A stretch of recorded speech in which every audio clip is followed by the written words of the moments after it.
Thank you for watching, viewers. This is the Maxi-Man show, and you're welcome. I'm here with Mr. William Ndaula. Welcome. Thank you. Mr. Emmanuel Charlton Bujingo, you're welcome. Thank you. And I'm your host, Albert Mchunguzi. Today we are discussing, as you notice, this is right now in July of 2020. We have been going through a time of the COVID-19 global pandemic, where we've had lockdowns of multiple nations. Schools are shut down, children are home, our social lives have been disrupted, trade and industry has been disrupted. Everything has pretty much changed. We're no longer going to church as we used to. We are no longer meeting in our cell groups for those who meet in cells. So this we would like to have a quick discussion. What have been your experiences? What lessons have you learned? And what encouragement do you have for the men who are watching us on this video? I don't know who is ready to start. I'll give the opportunity to Mr. Emmanuel Charlton. You know, when you talk about the COVID-19 pandemic, some of us will even shiver. Because, you know, when it surfaced, it caught us, some of us, off guard. That initially we thought this is something that had come in, you know, to disrupt activity for like 2-3 weeks or a month. But then later on I got to realize this thing is here to stay. And that changed my thinking. And you know, by the time I got to that new level of thinking, you know how you've saved up a few resources, but then you had already started chewing on them. And by the time I come to that realization of this thing is here to stay, I was in the middle of preparations for my wedding. I'd already made a decision to get married and have things running, and then boom, COVID-19 comes our way. But then, lessons taken during this time, even as we struggle to make it happen and make ends meet, one of the lessons taken is as men out there, even as we struggle, we must always work on our determination once a decision is made. Yeah. I've had friends change and reschedule their weddings because of COVID-19. I told myself, no. If I made a decision, I must have the determination to make it happen no matter what. And guess what? During COVID-19, my wedding took place. I was determined. I made a decision way back. But even when circumstances weren't favorable, the determination I had to get it out of the way enabled me to stand and get things done. And then number two is many things have really changed. It has disrupted so many activities, and sometimes at some point I'll get worried about the execution of certain activities as was planned. But then it put me to a point of realizing God is in control. Yeah. God is in control of everything. Whatever your battles are as a man, make them the Lord's battles. Yeah. Because on your own you cannot fight them. I mean, COVID-19 is like any other pandemic or any other disturbance in life for a man. But then, where do you anchor your life? My life is anchored on Christ. That's why I was able to make all my battles the Lord's battles. I mean, on my own I could do nothing. So I had to surrender to God for Him to give me direction and wisdom on how to get certain things done. I mean, initially we had planned for a wedding of about 300, 400 people.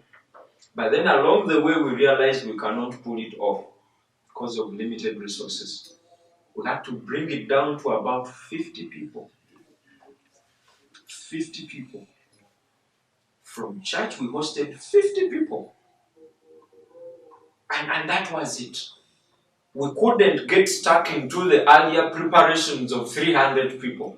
That would put us in a very wrong direction of getting into debt and being stressed over things not being done the way we wanted them to be done. So we had to rethink and refocus, then replan. So the strategies had to change. The goal remained, but the strategy to attack had to change. Wow. thank you for sharing your experience with us, and those are deep lessons I believe we can all learn one thing or two from. Mr. Naula, what lessons have you learned from this period? What experiences would you like to share with us, the viewers? Oh, would you like to? Yeah, that's what you can share. Well, it's been quite an experience, and definitely nobody expected this. Yeah. But rather than being hopeful, a man should always be prepared. Prepared. Always hope for good news, but prepare for the bad news. Hope is always in the good, Yeah. but preparation is in the eventualities that may happen that are beyond your control. And so we come home, and the way the authorities executed this thing, I think it was very calculated. Because they came, the lockdown came in phases. First these cars are not moving, then these cars are moving, then this and this, 2 weeks and then 3 weeks and what have you. Until it was a total what? Lockdown. And by that time, I think we had been psychologically prepared. But having said that, how did I cope, or how have we been coping with this situation? Because it's the new normal now. So we first said, what is within my powers? Of course, you take leadership, because my wife was not working, I was not working, although some of my businesses were running.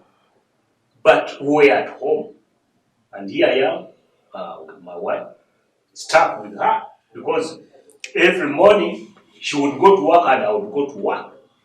Now I have a wife around me, 24 hours. And for most men, that has proved a big challenge. Now I said I must be very, very creative to be able to stay with this woman and remain safe. So, of course, my first point was to weigh out my strength. And one of my greatest strengths, of course, is my role as a priest in the house. So I have to make sure that we read the Bible all the time, and then we would pray. And I'll preside over the altar in the home. And that one gave me authority in that area. And they were engaged. Now, I realized that we could not spend all the time praying and reading the Bible. And I said, what do we do next? I said, we might get out of this house, because we had food. For us, we had food. So I said, we might come, point may come when we cannot get out of the doors, through the doors of this house. We need to exercise. So I told my wife, I told the children, I had 12 my children with me, that exercise is a must. So we got down and started exercising every evening. We exercising. Of course, with that, I was killing about 2 birds with 1 stone. 1, we were healthy. 2, it would relieve the stress. Because you cannot be there, seated at home, knowing your work is not moving, and maybe your goods are even being, depreciated, and you are seated at home. So when you exercise, you kind of relieve the stress of your mind. And that meant that now the relational part was well taken care of. Because people have been busy, engaged, they have exercised, they have done what. So the relational part, you are dealing with somebody who is not depressed. You saw I managed to guide my wife through this kind of period, and my children. So I was very active in my home as a man. I was present. I was present in the home. I was present in the thick of things. And that made life much, much easier. But having said that, that's on the relational side. On the economy, or economic side, finances, I would say again still, preparation is key. Somehow we took on farming about 4 or 5 years ago, and we've been growing, food stuff. So when times really got tough, food will still come via a border. You know, borders we are allowed to carry luggage, and they would bring us food. And this food did not only feed me, but would distribute food all around us. You know, somebody brings 2 sacks of matoka and what, cassava and what have you. And you know, that taught me one key principle in life, that you should always be prepared, because you never know what tomorrow will bring. And for the young people out there, young men out there, if you can find a piece of land, buy it. Buy it, and don't be confused and deceived that good land is around Kampala. Buy outside Kampala. Where land is cheap, you buy. You may not need it now, but grow some food stuff on it. It will work for you. Buy land and own land, because what we got out of this land is a treasure. Because we are able to feed people around us, and you know, it was good to be of service to people who were really in dire need. Because I've watched TV and I've seen people feasting on matoke pills. That breaks my heart. So one thing that I learned was preparedness. We didn't anticipate this thing, but we are prepared for it. And of course also savings, although they are being depleted, but we had some savings that were ready to carry us through what we are going through. So save some, Yeah. save some. Don't eat all. Save some. Yeah. And also, when you lose, if you learn, you've not lost all. Wow. So the mistakes you made, learn from them, and you'll be better even in this new norm. Wow. Well, thank you so much for that sharing. I'll quickly also share my few experiences.